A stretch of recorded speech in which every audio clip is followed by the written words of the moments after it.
right, let's get to a mad dash. We have an opening bell 3 minutes from now. Not going to want to miss that, see where stocks sort of begin what is going to be a significantly down day. Speaking of down, Intel shares down sharply on Friday on just a slew of bad news, but you want to make that the feature of the mad dash? I do, because I think that what's happened here is they're spending a lot of money on fabs that they don't really have any customers. Part of that is the commitment to the United States, but that's not necessarily what you want when you want to commit to customers. I also think, by the way, David, there really is, I want to be a little diplomatic here, but there's a sense that the company is really in much worse straits than we realize. I asked Secretary Raimondo a couple weeks ago whether she was concerned about Intel. No. Some of that's because they have Apollo. Some of it's because they have Brookfield. Well, Apollo and Brookfield, just to be clear, are partners in fabs, and they provided a significant amount of the capital, right, because obviously Intel has been capital constrained, yes, and is even more so, which is why they're cutting the dividend, cutting back on CapEx, in part because they're trying to get to this day where these fabs are going to be up and operating, and that they can reclaim what Gelsinger says is their rightful place as a leader. As I explained, the market did experience a lower open to start today's trading session, the Monday trading session in the beginning of the week. This has influenced most stocks within the broader market, and this is especially true within the technology space. It does stand to reason then that we would see some selling pressure with Intel, and this is the case here as we're starting the trading week. We are a bit off the trading lows at the moment. We're seeing a bit of a bounce here at roughly 2020. But overall, we have broken through some very important support levels that can be found just above the $24 mark. The main reason that I have been looking at these areas is because if we're looking at the monthly chart, we can see that the broad rally that occurred going back to, this would be the beginning of January 2009, all the way to the highs which posted in January of 2020. If we look at this broader move here, we can see that the 78.6% Fibonacci retracement of that move does come in roughly near the 2040 level.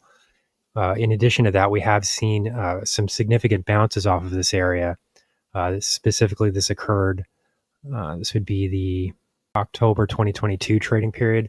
So this is ultimately what led to the more recent highs, which came in at 51.20. Since then, the declines have been massive. We are trading well below all of the major exponential moving averages on the hourly chart, and now we have broken through this critical $24 level. Jim Cramer is going to make some comments here about Intel. It's clear that he's not a fan of the company. A lot of this, in my view, has to do with whether or not CEO is willing to go on to his show, the Mad Money show. From what I've seen of his show, and I haven't watched it for quite a while at this point, but what I have seen is that he tends to be very bullish on stocks when the CEO of the company is willing to go on his show. Suddenly, if a CEO is not so interested in being on Mad Money, suddenly now the stock is a sell. Not clear how much of that is influencing his current opinion on Intel, but we'll see what he has to say here in the following clip. Well, I love the attitude, but they don't have the horses. What do you mean when you say the horses? You have to spend a fortune to get these things going. We moved our foundries to Taiwan because it's much cheaper.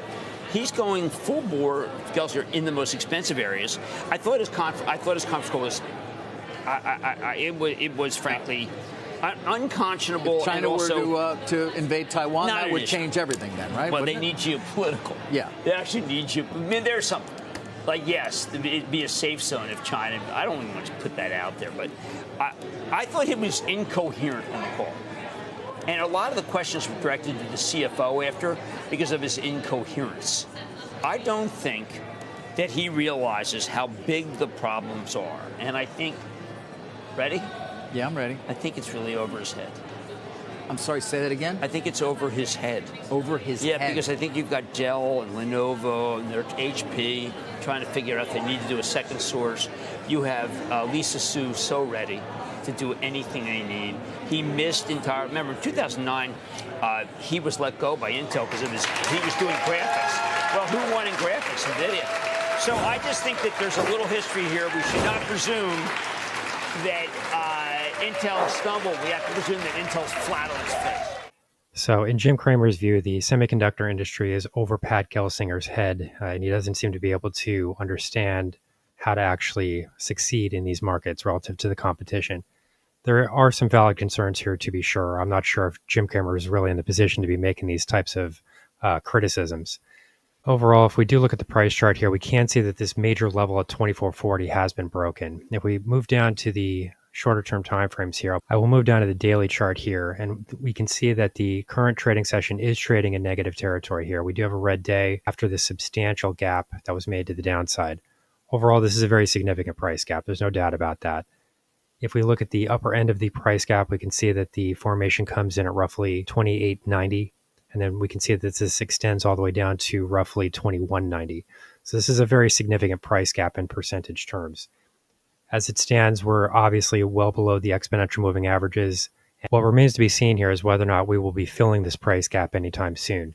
Overall, what we're really looking for at this point is to see a broader stabilization within the share price value. If we are able to see the dust settle here a bit and Intel to sort of gain its footing, we could start to see some upward price momentum if the broader market does start to stabilize and we do see some strength coming back into the technology sector. Without a doubt, there's a large amount of ground to be covered here, and we will not really be trading back into favorable territory until we fill this price gap. That does mean that there is a substantial amount of share price value that will need to be recovered. And then once this does occur, we will be retesting this 30 level from the bottom of its prior trading range. As a result, this would mean that we would expect it to be trading as a resistance zone rather than the prior support zone that worked previously. So this could have some effect on Intel's ability to continue to trade higher throughout the summer trading months. If we're looking at the chart from a more near-term perspective, on the 1 minute chart, that resistance has now started to form at roughly $20.40. To the downside, we're getting a bit of a sideways trading range that has developed here, with the downside coming in almost exactly at the $20 mark.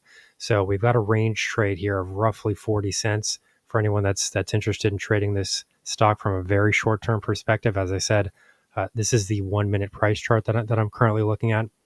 Overall, these range lows do come in at roughly 19.30.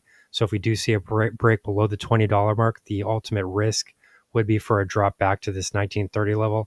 However, it does currently look as though we are starting to consolidate here in a bit of a sideways trading pattern, with the downside being defined by this $20 handle, and then to the top side with this resistance zone coming in at $20.40. So here's the current market update for Intel Corporation, stock ticker INTC.